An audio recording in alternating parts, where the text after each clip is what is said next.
Olá, seja muito bem-vindo, muito bem-vinda. Eu sou o Felipe Nascimento, esse é o Morning News. Aqui você fica por dentro de todas as notícias que vão movimentar o Brasil e o mundo. Muita informação, muita análise para você ficar bem informado nessa terça-feira. Hoje é dia 12 de julho. A gente começa essa edição falando da PEC dos benefícios que deve ser votada hoje. Depois de ser adiada na semana passada com um quórum apertado, a matéria deve ser apreciada pelos deputados nesta tarde. O governo tem pressa para aprovar o pacote dos benefícios que prevê aumento do Auxílio Brasil de R$ 400 para R$ 600, um voucher de R$ 1.000 para os caminhoneiros, além de dobrar o valor do auxílio gás e destinar R$ 2 bilhões para os taxistas. Ao todo, os benefícios somam mais de 40 bilhões de reais. Para passar na Câmara, a PEC precisa de pelo menos 308 votos favoráveis. O governo conta os votos para conseguir essa aprovação sem nenhum tipo de mudança. Já a oposição deve ser a favor do texto principal, mas quer tirar do texto o trecho que fica instituído um estado de emergência. Caso isso realmente aconteça, a proposta deveria voltar ao Senado e ser votada novamente. Isso seria um passo atrás na ideia do governo de pagar rapidamente os benefícios para as pessoas que precisam. Além de todo esse contexto, ainda tem outro ponto importante. O Novo entrou com um mandado de segurança no Supremo Tribunal Federal contra a PEC.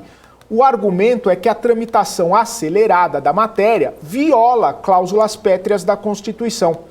O partido também vê desvio de finalidade, já que a PEC foi anexada a outra proposta que já tramitava na casa para que ela andasse mais rápido. Além da PEC, o Congresso também discute hoje a Lei de Diretrizes Orçamentárias. A matéria seria votada ontem, mas sem acordo, o presidente do Senado, Rodrigo Pacheco, resolveu adiar a votação. A LDO estabelece os parâmetros para a elaboração do orçamento do próximo ano, incluindo as previsões de receitas e despesas, além da meta fiscal. Pacheco decidiu suspender a sessão após o relator do texto, o senador Marcos Duval, ter retirado o trecho em que previa execução obrigatória de emendas do chamado orçamento secreto. Pacheco se mostrou favorável a esse movimento. Vamos ouvi-lo. Eu particularmente avalio positivamente, e já de algum tempo eu havia falado a respeito disso. A impositividade pode ser algo útil em termos de emendas, e o é em relação às emendas individuais e emendas de bancada, que já foram assimiladas, já há um reconhecimento geral da importância delas para o desenvolvimento de políticas nos mais diferentes rincões do Brasil. E as emendas de relator, até por ser um instituto novo, objeto de aperfeiçoamento constante, e o que nós temos feito na presidência do Congresso Nacional é buscar dar a transparência devida, os mecanismos devidos para o aprimoramento desse instituto, mas ele precisa ser melhor assimilado, inclusive pela sociedade, pela opinião pública, pela própria imprensa, do reconhecimento da importância dessa natureza de recursos destinados aos municípios, aos hospitais filantrópicos e aos estados. Uma vez concretizado isso, estabelecendo com clareza, ou com mais clareza ainda, assim como é a emenda individual e a emenda de bancada, aí sim se pode pensar no futuro algo parecido com a impositividade. Mas nesse momento, de fato, eu acho prudente não se apreciar e não se aprovar a impositividade dessas emendas. Por isso cumprimento o relator, as lideranças que estão também nesse sentido. Acho que deve ser uma reflexão geral do Congresso Nacional. Para o vice-presidente da Câmara, deputado Marcelo Ramos, a grande questão envolve as emendas do relator, são os critérios. Segundo ele, o problema é que não existe um critério estipulado para a distribuição dos recursos. E isso atrapalha, inclusive, a imagem do Congresso. O maior problema é a falta de critério de distribuição. Vamos definir no relatório que as emendas de RP9 terão os mesmos critérios de distribuição que as emendas individuais e as de bancada, e aí sim definir impositividade. Agora, definir impositividade numa emenda que é decidida de forma unilateral não pelo relator, mas pelo presidente da casa, pelo menos é assim na Câmara, aí não é uma atitude republicana, não é um padrão republicano. Vamos então aos destaques internacionais. Hoje o petróleo está em queda de quase 2% por causa da preocupação com novos lockdowns na China. Várias cidades chinesas estão passando aí por testagens em massa, estão passando por problemas ali de grande contágio e contaminação por conta de Covid-19, e aí fica essa apreensão de novas restrições, principalmente nas grandes cidades, nas cidades mais industrializadas e também nos centros financeiros da China. E aí isso impacta, obviamente, o minério de ferro e também o petróleo, que está em baixa nesta terça-feira. Porém, por outro lado, existe uma perspectiva de alta para o preço global da commodity. Ela pode subir até 40%, cerca de $140 o barril. Isso se um teto de preço proposto para o petróleo russo não for adotado.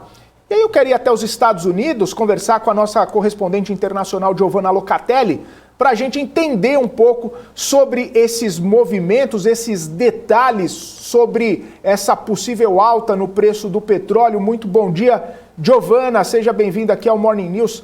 Quais os detalhes dessa questão? Bom dia, Felipe. Bom dia a todos que nos acompanham. Além desse teto de preço proposto para o petróleo russo, se não forem adotadas isenções de sanções que permitiriam embarques abaixo desse preço global do petróleo, pode sim ter alta de 40%, chegar aos $140 o barril, como você falou agora. Essa análise é dos economistas do Tesouro dos Estados Unidos, feita nessa terça-feira. A secretária do Tesouro, Janet Yellen, deve discutir a implementação dessa proposta de teto de preços dos Estados Unidos e também os desenvolvimentos econômicos globais com o ministro das Finanças japonês, Shunichi Suzuki, em uma reunião ainda hoje, nessa terça-feira. O objetivo é estabelecer aí o preço em um nível que cobrisse o custo marginal de produção da Rússia para que Moscou seja incentivada a continuar exportando petróleo, porém não alto aí o suficiente para permitir que financie a guerra contra a Ucrânia. As autoridades japonesas expressaram aí preocupação sobre o limite de preços muito baixo, mas não rejeitaram uma faixa de preço potencial que fica entre $40 a $60 por barril, segundo autoridades ligadas ao tema. E Yellen está usando a sua primeira viagem aí à região Indo-Pacífico como secretária do Tesouro para apoiar o teto de preço proposto. Os Estados Unidos e outras nações ricas do Grupo dos Sete, que é formado por Grã-Bretanha, Canadá, Alemanha, França, Itália e Japão, juntamente com a União Europeia, concordaram em junho em explorar aí a imposição do teto para reduzir as receitas de Moscou e enfraquecer o financiamento da guerra. Mas esses detalhes ainda estão sendo discutidos, Felipe. Tá certo. Giovanna, os preços globais de alimentos também podem estar caindo. É isso mesmo, Giovanna? De quem foi esse alerta sobre os preços dos alimentos? Felipe, a análise é da Organização das Nações Unidas para Agricultura e Alimentação. Mas ainda não é momento de comemorações, viu? Segundo o relatório da ONU, os preços dos alimentos em todo o mundo caíram pelo terceiro mês consecutivo, mas os preços ainda estão perto de altas históricas em março e os custos dos alimentos na Ásia ainda podem disparar. Um dos economistas do Nomura diz que a Ásia ainda não viu o pico do preço dos alimentos, que provavelmente deve acontecer aí durante o trimestre de julho a setembro. O índice de preços de alimentos da FAO, que acompanha a variação mensal dos preços globais de uma cesta básica de produtos alimentícios, caiu 2,3% em junho em relação a um mês atrás. Ela foi liderada por uma queda nos preços internacionais de óleos, vegetais, cereais e açúcar, mas ainda é 23% maior do que no ano passado. Ainda segundo a FAO, a comida está ficando mais cara para todos, como consequência da invasão da Ucrânia pela Rússia. Os preços do trigo, por exemplo, subiram quase 50% no ano, a carne 12% e os laticínios quase 25% estão mais caros que junho do ano passado. Ô, Giovanna, falando um pouquinho agora sobre mercado, economia, tá todo mundo de olho, na questão da precificação do euro, que está bem próximo aí, até chegou a equiparar, a ter uma paridade com o dólar ontem, algo que não acontecia há 20 anos, o euro oscila bastante com esses temores aí de recessão. Quais os detalhes para toda essa movimentação da moeda, Giovana? Momento delicado, né, Felipe, que a gente está acompanhando, todo mundo meio pisando em ovos, se preparando aí para essa recessão que já está sinalizando. Essa oscilação acontece enquanto a crise de fornecimento de energia da zona do euro e os problemas econômicos continuam a deprimir a moeda comum. O euro caiu 0,3%, sendo negociado em torno de $1 nesta manhã. Os temores de uma recessão aumentaram aí nas últimas semanas por causa da crescente incerteza sobre o fornecimento de energia ao bloco, com a Rússia ameaçando reduzir ainda mais os fluxos de gás para a Alemanha e o continente em geral. Lembrando, a Rússia suspendeu temporariamente as entregas de gás pelo Nord Stream 1 ontem, né, para trabalhos anuais de manutenção de verão. Mas a suspensão programada, que vai durar aí uns 10 dias desses fluxos de gás, já provocou temores de um corte permanente nesses suprimentos, potencialmente atrapalhando os preparativos de abastecimento de inverno da região, aumentando ainda mais a crise de gás. A perspectiva de uma desaceleração econômica mais acentuada também colocou em dúvida se o Banco Central Europeu vai conseguir apertar a política monetária de uma forma assim, mais agressiva, o suficiente para conter a inflação recorde sem piorar o cenário econômico, Felipe. Ô Giovana, e agora falando um pouquinho sobre Elon Musk, né? Ele disse aí que acha que o ex-presidente Donald Trump deveria pendurar o chapéu e navegar para o pôr do sol. Declaração feita aí depois do anúncio de desistência da compra do Twitter, né? O que Musk quis dizer sobre Trump? Quais as informações sobre essa declaração? Olha, eu acho que Musk está de ressaca, viu? Com esse problema todo desse business do Twitter e também um acidente com o SpaceX, né? Que explodiu num teste, enfim, acho que ele está de ressaca. Essa foi uma maneira sui generis, bem à la Musk, de dizer que está na hora de Trump se aposentar. Num post do Twitter, lembrando, né, Musk tem 100 milhões de seguidores, esse CEO celebridade, como ele está sendo chamado ultimamente pela imprensa aqui nos Estados Unidos, disse o seguinte: eu não odeio o homem, mas é hora de Trump pensar em pendurar o chapéu e navegar para o pôr do sol. Ele complementou falando o seguinte: não faça com que a única maneira de Trump sobreviver seja recuperar a presidência. Bom, tudo isso porque as movimentações pré-eleitorais já começaram a agitar os bastidores aqui nos Estados Unidos. Semana passada, Trump teria dado a entender que Musk votou nele, mas Musk negou e publicou ainda um tweet dizendo que o seu primeiro voto em um republicano foi para Mayra Flores, que foi vencedora da eleição especial no sul do Texas em junho. No mês passado, Musk também revelou que estava muito inclinado a votar no governador da Flórida, o Ron DeSantis, caso concorresse à presidência em 2024. Em tempo, tá, Felipe, vale comentar que Ron DeSantis está muito ativo na lei do aborto, lei das armas, sinalizando com certeza que mira aí a cadeira presidencial. E ainda falando em eleições, corre nos bastidores aí rumores de que Biden não vai conseguir chegar até o seu final do mandato. Segundo informações prévias de analistas políticos com quem eu tenho conversado aqui, Biden se diz muito cansado, né, à altura dos seus 79 anos. Então a vice Kamala Harris, que está linda, altiva e cheia de energia com 57 anos, deve vir assumir aí até o final do mandato. Mas como eu falei, ainda são informações extraoficiais e eu fico de olho por aqui nesses bastidores políticos. Tá certo. Giovana, obrigado então pelas informações. Você volta ao longo aqui da nossa programação. Boa terça, bom trabalho para você. Até mais. Para nós, obrigada. Daqui a pouquinho a gente vai conversar sobre política com Cristiano Vilela, advogado especialista em direito público e, claro, os movimentos do mercado de queda nesta terça-feira com o Guga Almeida. É já depois do nosso intervalo comercial.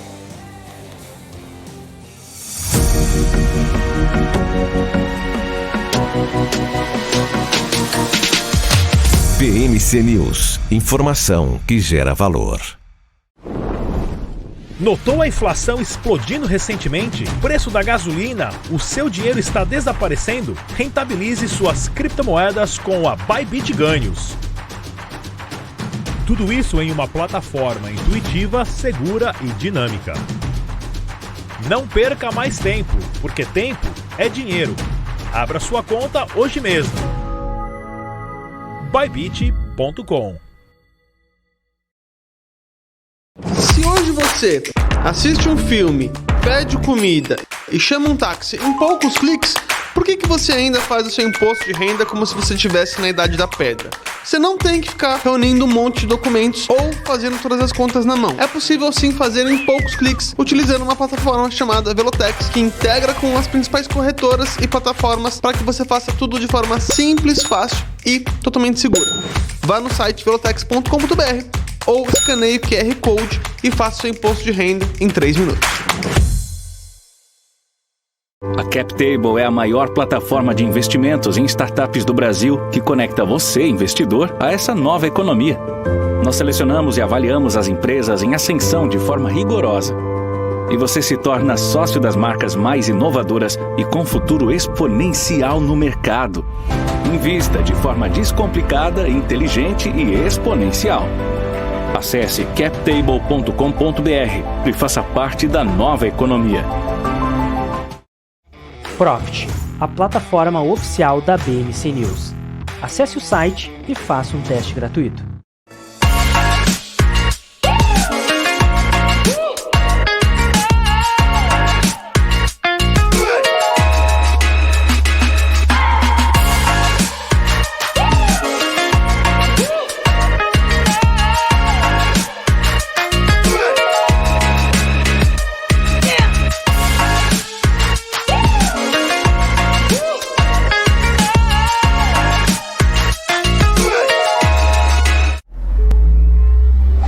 Customer support, what can I do for you? Yeah, I can't access my trading account. Can you help me?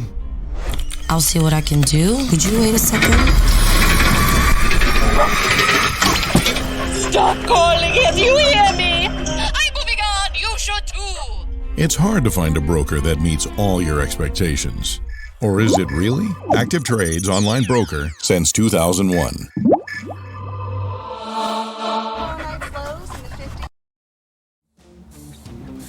Estamos de volta aqui com o Morning News, 8 horas e 52 minutos. Quero trazer aqui o nosso convidado dessa manhã, Cristiano Vilela, advogado especialista em direito público, já está aqui para nossa conversa. Cristiano, seja muito bem-vindo aqui ao Morning News. Prazer falar contigo, muito bom dia. Bom dia a você e a todos que nos acompanham nessa manhã de hoje pelo Morning News da BMC. Cristiano, a pauta no Congresso hoje está muito movimentada, principalmente aí às vésperas do recesso parlamentar. Hoje tem aquela discussão sobre a Lei de Diretrizes Orçamentárias, que acabou sendo adiada por falta de um consenso, falta de um acordo, principalmente em relação às emendas, né, do relator serem impositivas ou não. Esse é um debate que vem, né, desde o ano passado, quando a gente ficou sabendo daquelas chamadas emendas do relator, que era um orçamento secreto, onde havia distribuição do dinheiro público sem muitos critérios, como alguns parlamentares estão colocando. Queria saber a sua visão sobre esse tema especificamente, sobre esses critérios, por que é importante ter essa transparência, se é importante ter essa transparência e quais as consequências disso, né, para essa discussão, já que neste momento essa impositividade da emenda do relator foi retirada do texto. Queria saber a sua visão sobre isso e as consequências efetivamente sobre essa questão do orçamento secreto. Olha, esse é um tema que está realmente na ordem do dia, né? Um tema que tem se falado bastante a respeito. Sobre essa questão das emendas, elas são legítimas, já estão consolidadas dentro da prática do Legislativo brasileiro. Com relação à prática das emendas, eu não vejo problema algum, desde que elas sejam transparentes. O gasto público, ele tem que ser transparente. A indicação do gasto público, a motivação do gasto público, ela tem que se dar à luz do princípio da transparência. A Constituição Federal, ela trata isso no seu artigo 17, no seu artigo 37, perdão. Portanto, estamos falando de algo que é inadmissível à luz do texto constitucional. Você ter uma série de emendas, né? E aí, especialmente à luz do que se trata hoje na LDO, emendas de caráter impositivo, em relação aos quais não se tenha, claro, a indicação, não se tenha claro qual é o caminho que é dado até a sua concretização. Então, no meu entendimento, o grande questionamento que se faz às chamadas emendas de relator, ela se dá com relação à transparência. O princípio da transparência, ele não pode ser flexibilizado de forma alguma, especialmente quando se trate do gasto de dinheiro público. Uhum.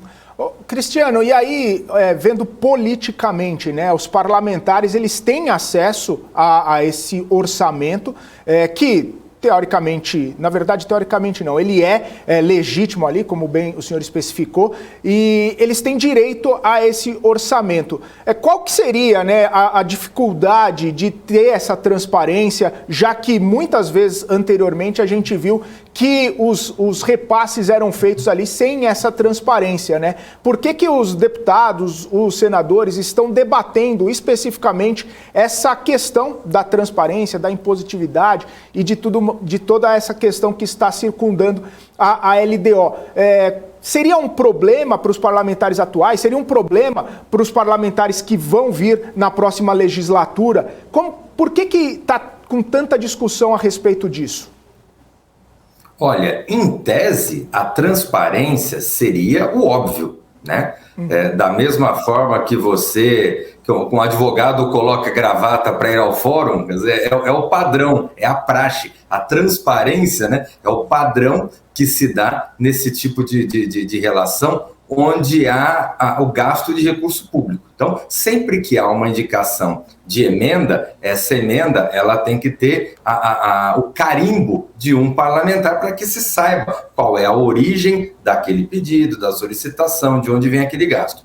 Eu vejo que, eventualmente, alguns setores do parlamento, do meio político, possam se aproveitar desse cenário de emendas secretas, de emendas ocultas, que não tenham a digital de um determinado político, para poder fazer, eventualmente, algum tipo de barganha política, não deixar transparecer que determinado segmento político está fazendo mais indicações orçamentárias que outro. Então, a única explicação que eu vejo são para esses interesses políticos. Nós tivemos, semana passada, por exemplo, um relato muito, muito complicado da parte do senador Marcos Duval, do Partido Podemos do Estado do Espírito Santo, onde ele coloca textualmente que teria havido, né, algum tipo de gratificação para ele, né, no recebimento de uma cota a mais de emendas, por ter apoiado o candidato ao presidente do Senado, o atual presidente do Senado.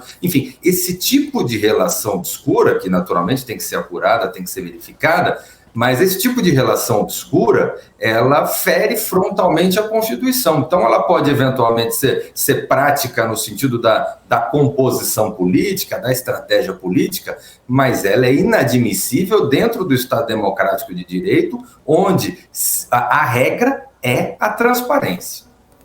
Uhum. Cristiano, um outro assunto, né, que está bastante na pauta, principalmente hoje, é a votação da PEC dos benefícios, né, que coloca aí cerca de 41 bilhões de reais para serem distribuídos entre algumas categorias, além de Auxílio Brasil, entre outros benefícios à população. A discussão ela é bastante ampla, principalmente pelo fato de acabar tendo alguma consequência sobre o teto fiscal e também, de uma outra parte, uma discussão bastante grande em relação a se é legítimo ou se não é legítimo por conta da legislação eleitoral. Queria saber sua percepção sobre este assunto, principalmente porque existe, né, uma discussão ali sobre a judicialização. Até o próprio Novo já entrou com um mandado de segurança no Supremo Tribunal Federal para tentar barrar essa proposta de emenda à Constituição. Qual a sua visão sobre isso? Por que isso está acontecendo e quais os reflexos que isso pode trazer para o gasto, né, para o fiscal do Brasil?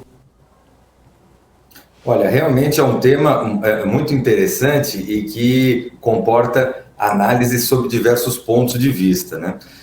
Primeiro, no que se relaciona ao teto de gastos, uma coisa que me preocupa bastante é que nós temos hoje em dia, à luz de um cenário eleitoral, onde os dois principais candidatos, né, à presidência da República já manifestaram posições no sentido de rever o teto de gastos, né, que é algo que me preocupa muito, porque o teto de gastos criado em 2016, 2017, pelo então presidente Michel Temer, adentrou no texto constitucional, no texto legal, na forma de emenda constitucional, portanto, é uma norma constitucional hoje.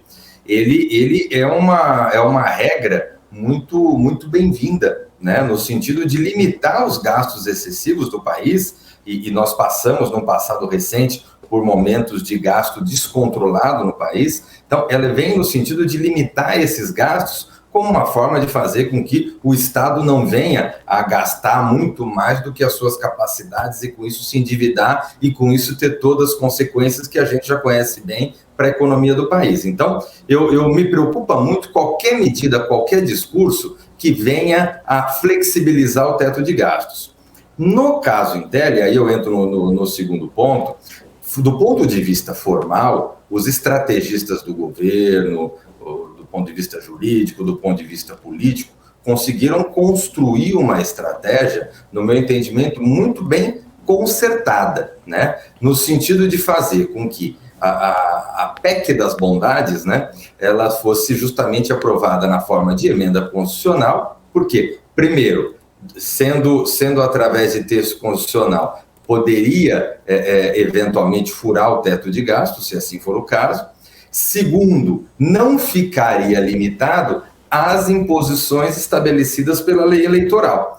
Todos nós sabemos que a lei eleitoral estabelece ali uma série de limitações, de mecanismos de gastos públicos, de concessão de benefícios quando se aproxima o período eleitoral. Agora, a lei eleitoral ela é uma lei ordinária e a chamada PEC das bondades, ela é uma proposta de emenda constitucional, vai entrar no ordenamento jurídico na forma de emenda constitucional, portanto, será um texto constitucional que, dentro da hierarquia jurídica, ela está acima da lei ordinária. Portanto, esse texto não pode se limitar à lei ordinária.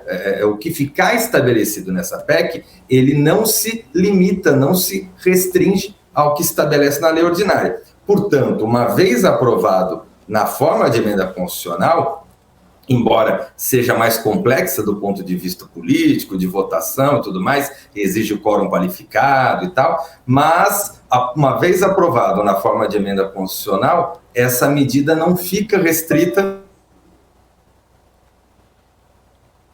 Acho que perdemos aí o sinal com o Cristiano Vilela, advogado especialista em direito público. Então a gente segue aqui com a nossa programação e já pedindo para o pessoal conversar com o Cristiano. E enquanto, né, Brasília segue discutindo todos esses temas aí, o mercado financeiro tenta se proteger do cenário conturbado que tem se mostrado aí no exterior e também no Brasil. Isso a gente pode ver na carta do Fundo Verde deste mês, onde o gestor Luiz Stuberger ressalta que enquanto o cenário global segue complicado, o Brasil, como de costume, não se ajuda, segundo ele. Ele afirma também que a PEC cobra um custo muito grande em prêmios de risco, para não falar nas conhecidas consequências de mais inflação, menos crescimento, isso historicamente impondo um custo desproporcional aos mais vulneráveis. Stuberger diz também que os políticos continuam numa espécie de metaverso brasiliense, onde o populismo é a moeda corrente e a única coisa que importa é a eleição. Os dados do fundo, né, gerido por Luiz Stuberger, no acumulado de 2022, mostram aí um ganho de 7,59% sobre 5,4% dos ganhos registrados pelo CDI. Trazer agora o Guga Almeida, CEO da Trade Insights, já está aqui conosco para a gente bater um papo sobre mercado financeiro nesta terça-feira. Terça-feira que amanheceu no vermelho. Guga, muito bom dia para você, bem-vindo mais uma vez. Essa aversão ao risco está trazendo muitas consequências no cenário global, né? Principalmente agora, onde cada vez mais a tensão e a preocupação com novos lockdowns na China estão trazendo aí essa cautela um pouco mais exacerbada aí, além de risco de recessão, inflação mais alta nos Estados Unidos. O cenário está meio complicado para os investidores, né, Guga? Muito bom dia para você. Bom dia, Felipe. Bom dia, pessoal. Pois é, eu não diria que o cenário seja complicado, tá, Felipe? Eu acho que o cenário ele não está positivo para a valorização dos mercados em bolsa. Tá? A gente já vem conversando sobre isso. Então, eu acho que o complicado é quando está difícil de tu enxergar o que de fato está acontecendo. E o que de fato está acontecendo é um processo de retirada de estímulo, tá? Para a tomada de risco, e isso com certeza faz com que os movimentos no médio prazo, no curto e médio prazo, eles sejam movimentos de baixa, sejam movimentos de correção. E acaba, né, que a gente começou a se acostumar com essa região aí dos 5 pontos do nosso mercado, do nosso índice Bovespa, que se mantém nessa região basicamente porque os ativos de commodity, que tem um grande peso no nosso índice, esses não sofreram uma grande desvalorização, né? Mas com todo esse movimento de recessão, né, toda essa conversa de recessão, toda a recessão que tem de acontecer em função da alta de juros lá nos Estados Unidos, que é outro tema que eu venho avisando desde o início do ano, desde o final do ano passado, na verdade, ou seja, tem tempo suficiente para se tomar posição, esse tempo, o mercado ele dá tempo, né, ele não é rápido como a gente imagina que ele é. Ele vai te mostrando o que ele vai fazer e depois ele segue aquele movimento. Né? Então, em função da recessão nos Estados Unidos, tem espaço para as coisas corrigirem ainda mais e com mais força lá fora. Tá? Então é isso que está acontecendo, Felipe. Então, obviamente que aqui no Brasil a gente já vem com esse processo de elevação de juros há mais tempo do que lá fora. Né? A gente, em tese, podemos estar aí no final da elevação de juros, tá? Assim esperamos. Tá? Eu acho que tudo pode piorar. Tá? A gente está no Brasil, a gente ainda não teve sinais de melhora, então existe uma expectativa por sinais de melhora, existe aquela questão, né, puxa, a gente olha lá para o tema de combustível, para o tema do petróleo, a gente já sai reagindo, imaginando que as coisas vão melhorar. Né? Não é assim. Tá? Não é assim, a gente tem que olhar assim, a primeira resposta do mercado, obviamente, mas se a massa crítica de investidores vai, né, inverter sua posição ou não, porque no final, Felipe e telespectadores, o que importa é o preço que tu tomou, né, a posição, e o preço que o mercado está, porque um dia tu vai ter que desfazer dessa posição. Esse papo de é para a vida toda tu tá casado com um ativo não faz sentido. Né? Não faz sentido, a gente é ser humano, a gente tem tempo finito nesse planeta, né? Então a gente vai ter um dia que a gente chegou aqui e vai ter um dia que tu vai estar indo embora, e nesse período tu vai ter toda uma experiência aqui dentro, e nessa experiência obviamente tu tem que ter, né, um bom senso para cuidar do teu recurso que tu tem disponível no curto prazo, no médio prazo e no longo prazo. Essa é a visão. Né? Então tem que tomar um pouquinho de cuidado. Eu já estou há muito tempo no mercado, escuto essas narrativas há muito tempo, principalmente para aquelas pessoas que sabem o que querem do mercado financeiro, que querem a liquidez do mercado. Para quê? Para poder, né, gerir o capital, e o business deles é fazer a gestão de capital, então precisa do capital de terceiros para poder fazer isso. Obviamente que no longo prazo é onde tu constrói as riquezas, mas tu tem que conseguir equalizar as tuas necessidades de curto, médio e longo prazo com os teus investimentos. E, obviamente, quanto mais tempo tu estiver investindo, mais tu vai potencializar e escalar o teu recurso financeiro. Mas é a escolha de cada um. Tá? E o que a gente está vendo aqui no mercado agora é que a gente está numa região dos 98 mil pontos, né, bem crítica para o Ibovespa. Perdendo esse nível de preço, a gente vai trabalhar na região dos 90 mil pontos e, quem sabe, na minha opinião, a gente só vai encontrar um ponto de mudança de sentimento, né, se por um acaso o mercado consiga ir para um patamar mais baixo ainda. Por que vai ter uma mudança de sentimento? Porque a gente entra numa esfera, se isso por um acaso vier a acontecer, onde o mercado vai apresentar uma distorção muito forte. E essa distorção muito forte mexe nos estímulos dos participantes. Né? Mexe nos estímulos dos participantes. Então muda, né, aquelas pessoas que falavam, não, o mercado está caro, elas começam a entender que o mercado não está caro, que tem muito upside, que tem muita chance de performar e muito bem nas bolsas de valores. Então muda o estímulo. Né? Então, mudando os participantes, mudando o estímulo, tu volta a ter um cenário novo. Tá? As altas e baixas da bolsa, elas acontecem em cima de expectativas. Tá? Em cima de expectativas sobre eventos que possam acontecer em algum momento no tempo. A bolsa ela não se movimenta por fatos em si, ela não se desenvolve em cima dos fatos. Senão, em 2008, quando a gente ganhou o grau de investimento, a gente não teria feito o topo histórico no dia que fez o grau de investimento. Né? As pessoas, com o tempo, elas confundem um pouco, né? O que fez a bolsa começar a cair. Então, elas imaginam, não, mas a bolsa começou a cair por causa do subprime. Não. A bolsa começou a cair no dia que o Brasil, de fato, se tornou grau de investimento. Então, acabou aquela expectativa, aquele estímulo sobre algo que poderia vir a acontecer no futuro. No momento que já ficou concretizado, o fluxo dos investidores mudou de comportamento. E demora um tempo, de fato, para conseguir aprender isso. Oi? Não, é que você estava falando sobre essas suas perspectivas, e aí você comentou ali sobre a questão do mercado, né, a região que a gente está. Eu ia pedir para você compartilhar seu gráfico aí para dar uma olhadinha nas perspectivas para hoje, aí depois a gente estica um pouquinho mais a conversa. Legal. Bom, a expectativa para hoje está exatamente aqui nesse cenário. Tá? Em função do amplo movimento que nós tivemos ali no dia 6, tá? Até o dia 7, então do dia 6 às 13h15, tá? 1h15 da tarde, até o dia 7 às 3h30 da tarde, esse movimento foi bem amplo e direcional. O movimento de retorno também foi bem amplo e direcional. Então, a amplitude de curto prazo dos movimentos, ela está grande. Na fotografia que nós temos agora, nesse momento, que são 9h12 da manhã, né, que está aberto já o mercado futuro, não está aberto ainda o mercado à vista, nem o mercado americano, né, então a gente tem o nosso mercado futuro aberto, temos o mercado futuro americano e temos o mercado na Europa aberto.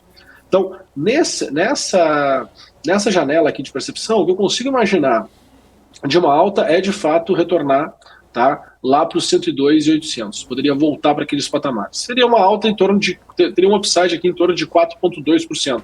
Obviamente, não acredito que isso aconteceria hoje.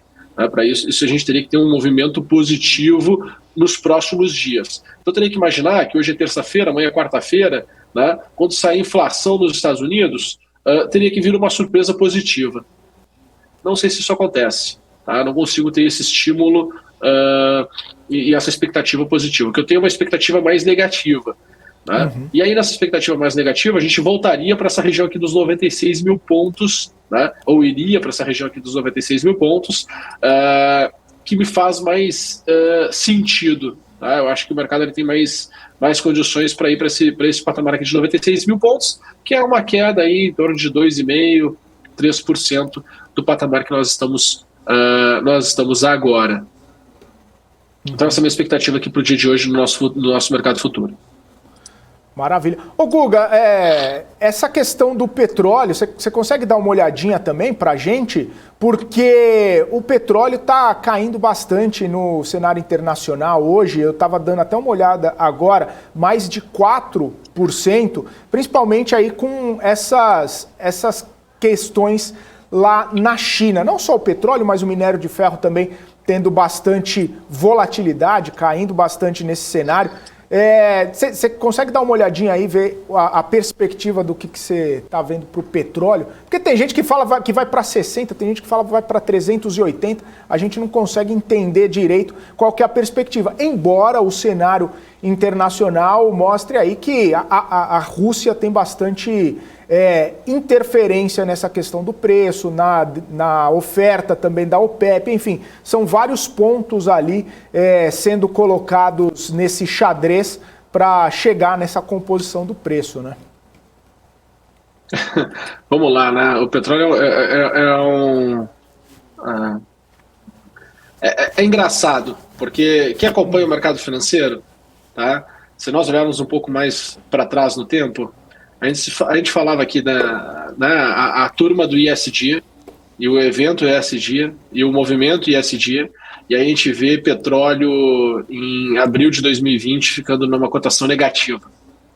Olha que maluco isso.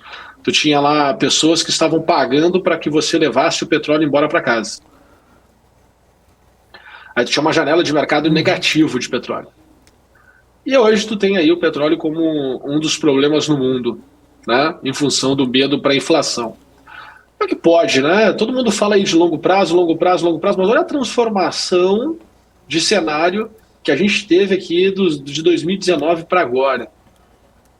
Ou a gente muda a forma de analisar, a forma de interpretar, a forma de pensar, ou, de fato, as pessoas vão ficar, né, como diz um amigo meu, barata voa, né? Fica lá tontinho lá, para um lado, para o outro, bate na parede, volta, bate no teto, cai no chão, fica de barriga para cima, né?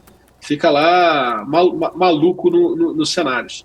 E eu sou um cara que, com a leitura, né, utilizando a geometria comportamental, eu já percebi que o petróleo iria para a região de $100, isso em 2020, né, em função da forte resposta que nós tivemos do mercado neste período, né, quando a gente volta muito forte para os $45 o barril ali no período, que foi em junho de 2020. Né? E aqui todo mundo falava que o mundo estaria parado e tudo mais, só que era um contexto diferente, era um cenário diferente. Né? Hoje a gente se prepara assim, porque depois de uma recessão, o que tu vai ter? Tu vai ter um mundo, né, sendo novamente estimulado. Para quê? Para crescer. Ninguém vai querer ficar muito tempo, né, sem crescer. O mundo vai se adaptar, isso é óbvio. A gente está com medo porque vai chegar a recessão, uau, o que eu faço? Né? É medo de quem nunca viveu o cenário. E de fato, né, é normal um cenário incerto, um cenário não vivido. Mas uma coisa que a gente tem que entender são os processos. Acho que o mundo hoje tem processos, muitos processos, conhece muita coisa para poder mudar isso. Claro que a gente está vivendo o quê? Uma ressaca de 2 anos. Felipe, a gente aceitou, o mundo aceitou ficar 2 anos em casa. 1 ano e meio em casa, o mundo inteiro. Não foi uma pessoa, 2 pessoas, uma cidade, uma cidade ficou em lockdown. Não, o mundo inteiro permitiu ficar. E agora a China está de novo nesse processo. Né? Então, assim, a gente tem que entender que a consequência disso é muito forte. Né? E se a gente for olhar a resposta que a gente teve da inflação no mundo, aquilo na verdade foi como se fosse tu tomar o mundo estava doente, né? E tomar uma bezetacil. Tu não toma uma bezetacil porque tu pega uma gripinha, tu toma uma bezetacil quando tu tá com um problema de saúde ali, uma infecção, né, de certa forma forte, do que o organismo reaja. E a gente está tendo isso, né? As economias, os mercados, eles estão tomando um choque e estão reagindo a todo esse período de pausa. Né? Se tu for olhar o movimento da economia, com todo mundo em casa, parado, estava adoecida. E é óbvio que agora a gente está naquele processo de conseguir melhorar. Dentro desse processo, nós temos o petróleo. O petróleo, né, desde que teve a invasão na Rússia, na Ucrânia, pela Rússia, o petróleo disparou, foi a 138, mas aqui ficou durante muito pouco tempo nesse processo, foi 1 semana ali, e depois aumentou a volatilidade. Né? Óbvio que se tu olhar para um ângulo de escassez, tu tem uma resposta. O mundo vai ficar escasso, o mundo quer inflação, petróleo vai continuar num processo de escalada muito forte. Beleza. Se nós voltarmos um pouco no tempo e olharmos para o minério de ferro, o que se falava do minério de ferro ali no final de 2020? Né? Se a gente olhar para o minério de ferro na metade do ano passado, 2021, com o minério de ferro lá nas alturas, tá? Era mesmo pensamento, mesmo olhar, mas não tinha uma guerra, mas tu tinha ali uma China e um ecossistema da China voraz ali para o minério de ferro. E o que a gente teve de resposta? Uma queda de 50% do minério de ferro. A gente teve uma resposta, uma queda de 50% no minério de ferro. Então, agora, eu falava com vocês na semana passada sobre petróleo, semana passada e semana retrasada, eu mostrava, olha, para mim a gente tem espaço para voltar aqui a 98, 99 dólares. Voltou, veio, está respeitando aqui acima. Só que uma continuidade desse movimento voltaria aqui para 81. Tem narrativa e tem explicação para isso? Claro que tem. Qual é uma das narrativas? O medo da recessão. O mercado se movimenta em expectativas, então o medo da recessão. Qual é a outra narrativa? Né? A questão dos lockdown na China. Então, narrativa para o mercado, para o petróleo cair, claro que se tem.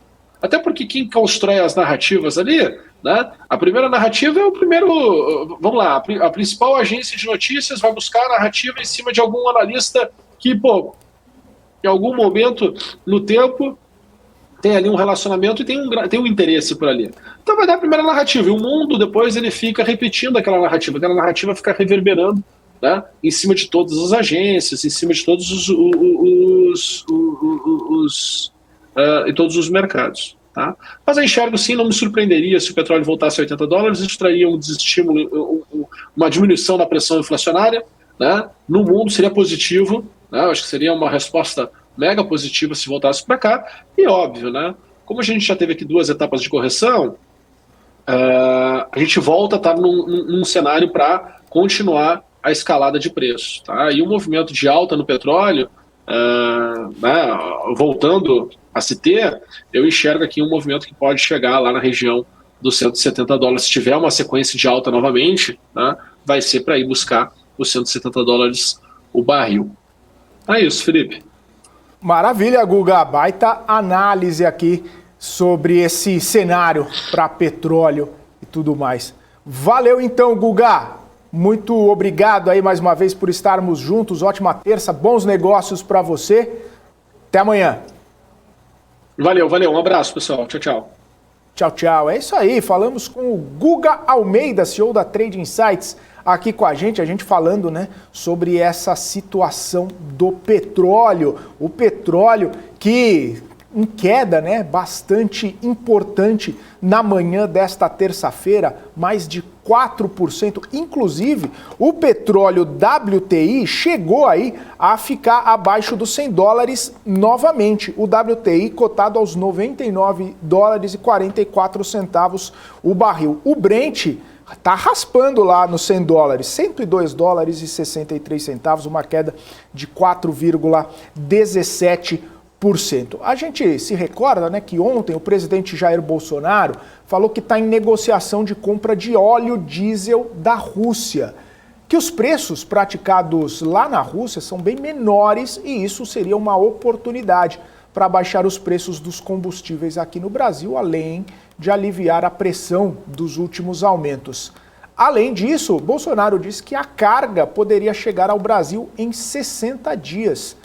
Mas para o presidente da ABICOM, a entidade que representa, né, os importadores de combustíveis, o presidente faz um alerta que as negociações com a Rússia são cercadas aí de dificuldades. A principal delas é a guerra e também tem outras, que são as sanções que estão impostas aí à Rússia.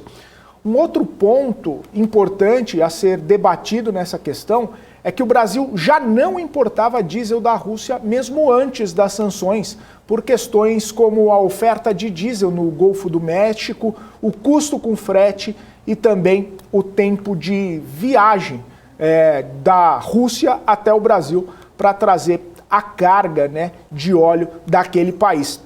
No entanto, né, o presidente Jair Bolsonaro afirmou que pretende aí, já fez ligações, inclusive para o presidente Vladimir Putin, e que pretende colocar aí o óleo diesel da Rússia aqui no Brasil com essas novas importações com preços mais baixos. Até mesmo o porta-voz da Casa Branca acabou sendo questionado, né, sobre uma possível relação do Brasil com a Rússia nessa questão do óleo. E aí o funcionário da Casa Branca disse que não vê nenhum tipo de problema nessa relação e que se o Brasil está importando óleo com preço baixo da Rússia, isso significa que as sanções contra o país já estão fazendo efeito, principalmente pelo fato de que a Rússia estaria ganhando menos dinheiro com a venda do produto, ou seja, baixando, né, sendo obrigado a baixar o preço do óleo para fazer venda no cenário internacional, e isso traria, consequentemente, menos recursos para a Rússia. Ainda falando sobre o cenário de petróleo, a PetroRio deu início à produção num poço do Campo de Frade. A empresa anunciou que no local são produzidos 15 mil barris de óleo por dia. Esse é o primeiro poço da campanha de revitalização do Campo de Frade na bacia de Campos. Segundo a companhia, o resultado é bastante superior às previsões iniciais, levando a média da produção diária da PRIO para 48.500 barris de óleo. Esse aumento representa aí 45% de crescimento e quase dobra, né, a capacidade do ativo da PRIO. Uma boa notícia aí para a PetroRio. E falando em petróleo ainda, agora a Petrobras, ela concluiu a venda de 51% da Gaspetro para a Compass por mais de 2 bilhões de reais. Com isso, a Petrobras não tem mais participação na empresa. Segundo a companhia, a operação está alinhada aí com um termo de compromisso assinado em 2019 para promover a concorrência no setor de gás natural. A Gaspetro é uma holding com participação societária em 18 companhias distribuidoras de gás, todas elas localizadas aí em várias regiões do Brasil. Aí a Petrobras fazendo esse desinvestimento, que faz parte, né, da política de desinvestimento da Petrobras, para a Petrobras ficar apenas com negócios, com business dentro do core, né, da sua operação, deixando aí outros negócios marginais, né, ao core da operação da Petrobras, fazendo esses desinvestimentos, procurando aí trazer um pouco mais de tranquilidade, né, para a empresa poder fazer o que ela sabe fazer sem ficar desviando o foco da operação. É isso aí, agora são 9 horas e 27 minutos. A gente tem a informação também sobre o volume de serviços, né? Volume de serviços que foi divulgados aí aqui no Brasil pelo IBGE. Então, o volume de serviço variou 0,9% agora em maio em relação a abril, um crescimento, né? Crescimento de 0,9% em relação a abril, na série com ajuste sazonal. Esses dados foram divulgados agora de manhã pelo Instituto Brasileiro de Geografia e Estatística e o resultado ficou acima das projeções do mercado. O mercado aguardava um avanço de 0,2% no período e cresceu 0,9%. Dessa forma, o setor de serviços se encontra 8,4% acima do nível de fevereiro de 2020, nível pré-pandemia, e 2,8% abaixo de novembro de 2014. Por que 2014? Porque foi o ponto mais alto da série histórica. Na comparação anual, o volume de serviços teve uma alta de 9,2%, enquanto a variação acumulada nos últimos 12 meses mostrou um crescimento de 11,7% no volume de serviços aqui no Brasil. Volume de serviço bastante importante, né, para movimentação da economia brasileira, crescimento de PIB, enfim, empregos, uma série de questões aí que trazem benefícios para a economia do Brasil. 9 horas, 28 minutos. Vou agora direto para Brasília, os destaques da agenda de hoje. Agenda lá na capital federal bastante movimentada, e eu quero chamar a Kelly Cali, porque ela tem mais informações, né, desses impasses, né, no projeto da LDO, depois dessa suspensão. Essa discussão deve ser retomada agora às 10 horas da manhã. Kelly Cali, quais são os detalhes desse movimento por aí? Muito bom dia, seja bem-vinda ao Morning News. Oi, Fê, bom dia a todo mundo que está acompanhando o Morning News. Ontem a sessão teve início ali por volta das 4 e pouquinho, tá? E teve bastante discussão já no começo, por isso que foi suspensa, não se postergou muito não. O que aconteceu, viu, Fê? Muitos deputados e senadores fizeram uma certa ofensiva contra essa proposta de tornar impositiva aquelas emendas chamadas RP9, aquelas tão polêmicas emendas que fazem parte do chamado orçamento secreto, né, que agora tem o princípio da transparência depois da mudança que foi realizada do ano passado para cá, né, a pedido aí a deliberação do Supremo Tribunal Federal, enfim, mas o fato é que o relator deste ano do projeto de lei orçamentária, né, de 2023, o Marcos Duval, ele quer tornar essas emendas impositivas, a gente até falou disso ontem, né, obrigatórias e também destinando uma parte delas, 50% à saúde, que é assim que funcionam as emendas parlamentares previstas na própria Constituição. O que acontece? Muitos parlamentares são contra, né, essa impositividade da RP9, fizeram essa reclamação, pediram para que o relator retirasse, o relator disse que preencheu os requisitos de um procedimento para fazer a retirada, mas outros parlamentares disseram que isso não era o procedimento correto, enfim. E aí também teve uma discussão porque o Rodrigo Pacheco propôs inverter a ordem da pauta de maneira que vetos que inclusive estão sobrestando as pautas aqui do Congresso Nacional, né, fossem deixados de lado e a prioridade fosse da LDO. E aí também os parlamentares se recusaram, né, o próprio Partido Novo ali fez uma fala no próprio plenário dizendo que não, que tinha que apreciar primeiro os vetos, que são vetos que já estão sobrestando a pauta, enfim. Então, em razão dessa discordância, Rodrigo Pacheco foi muito enfático, né, que é presidente do Senado e por isso presidente do Congresso Nacional, foi muito enfático no sentido de marcar para hoje essa nova sessão, na verdade a continuidade da sessão que em termos regimentais está suspensa, viu, Fê? Os parlamentares chegaram a ponderar o fato de que estava marcada para hoje a sessão da Câmara dos Deputados que quer apreciar aquela proposta de emenda constitucional que cria o estado de emergência.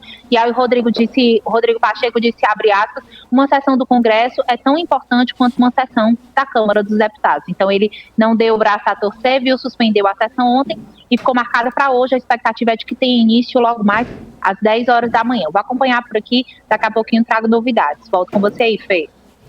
Tá certo, então, Kelly, obrigado pelas informações. A gente fica de olho, né? Afinal, a agenda bastante movimentada, prevista agora para 10 horas da manhã, essa retomada da discussão sobre a Lei de Diretrizes Orçamentárias, 2h30 da tarde, a proposta de emenda à Constituição sobre os benefícios, né? Como você bem falou aí, a questão do Auxílio Brasil, Auxílio Caminhoneiro, Vale Gás, entre outros benefícios, e os parlamentares correndo bastante aí, porque senão ninguém sai de férias no fim da semana, né, Kelly?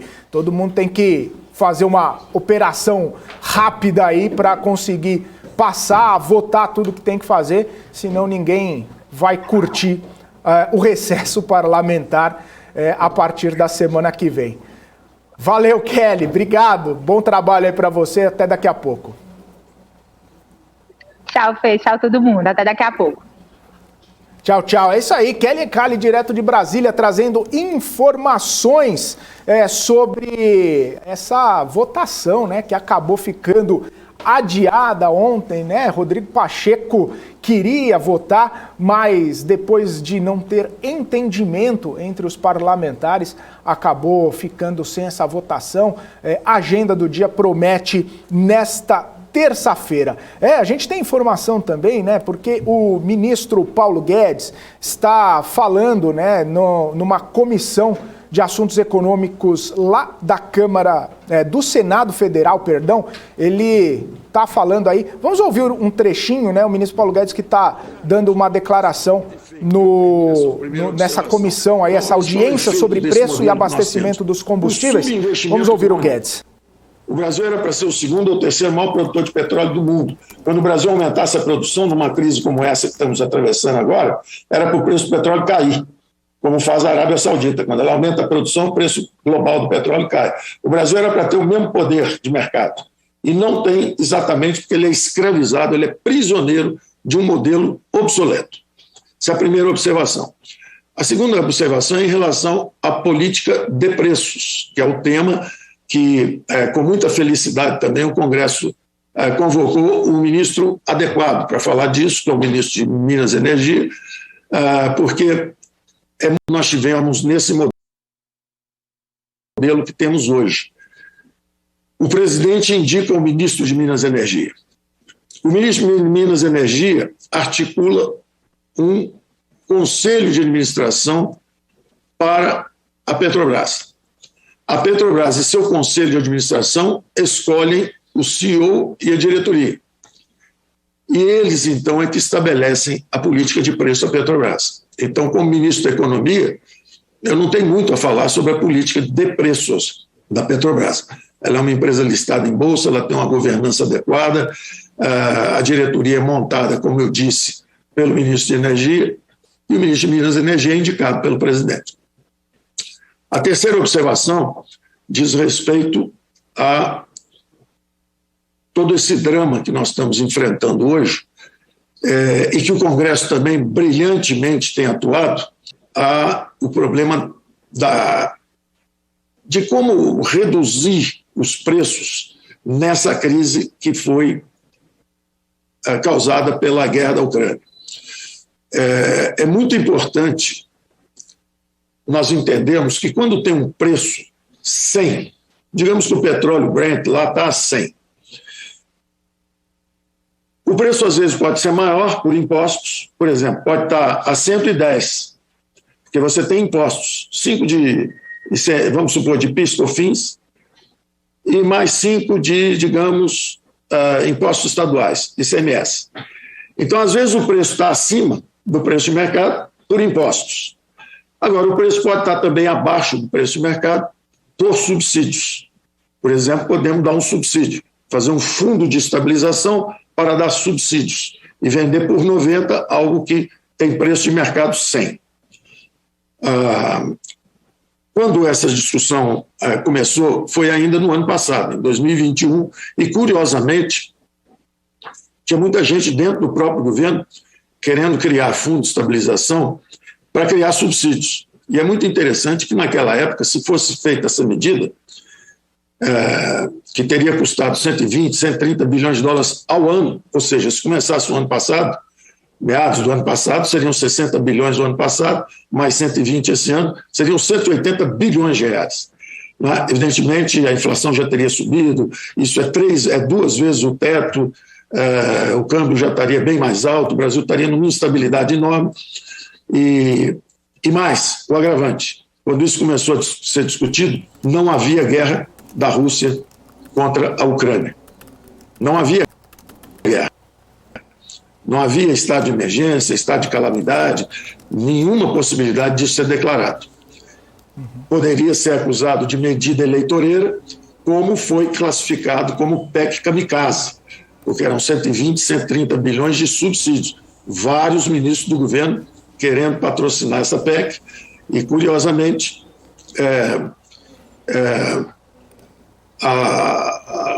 não me lembro se a oposição estava de um lado ou do outro, mas me lembro que, por responsabilidade fiscal e responsabilidade com as futuras gerações, responsabilidade inclusive com o governo e principalmente com o próprio presidente que me nomeou para o cargo, eu sabia que a medida era completamente inadequada.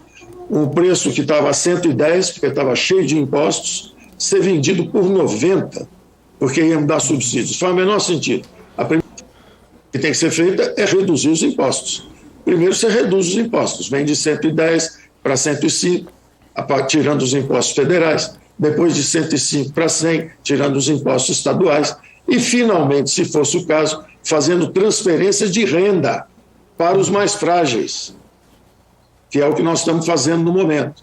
26 bilhões de Auxílio Brasil. Tá aí, ministro Paulo Guedes falando na Comissão de Assuntos Econômicos do Senado, ele continua falando, discursando aí, trazendo suas ponderações a respeito de preço dos combustíveis, a respeito de movimentações, né, do governo para buscar aí uma melhora nessa questão do preço dos combustíveis, e deixou claro ali, né, que em relação à política de preços, paridade internacional, enquanto ministro da Economia, não tem muito o que fazer, até mesmo porque esta é uma questão política da própria Petrobras, mas ressaltou também que enquanto, né, existe um monopólio, provavelmente são os consumidores que acabam sofrendo, isso citando o caso da Petrobras. A gente vai continuar ouvindo aí o que o ministro Paulo Guedes está dizendo e traz os principais destaques para vocês que estão nos acompanhando nessa manhã de terça-feira. Já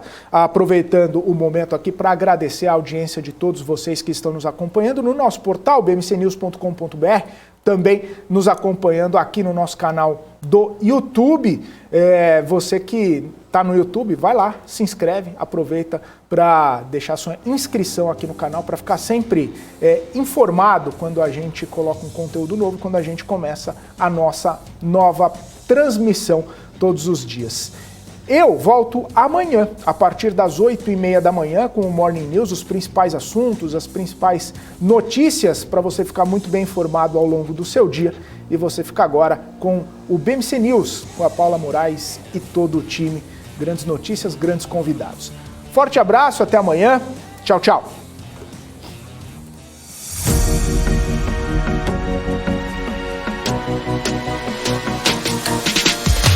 BMC News, informação que gera valor.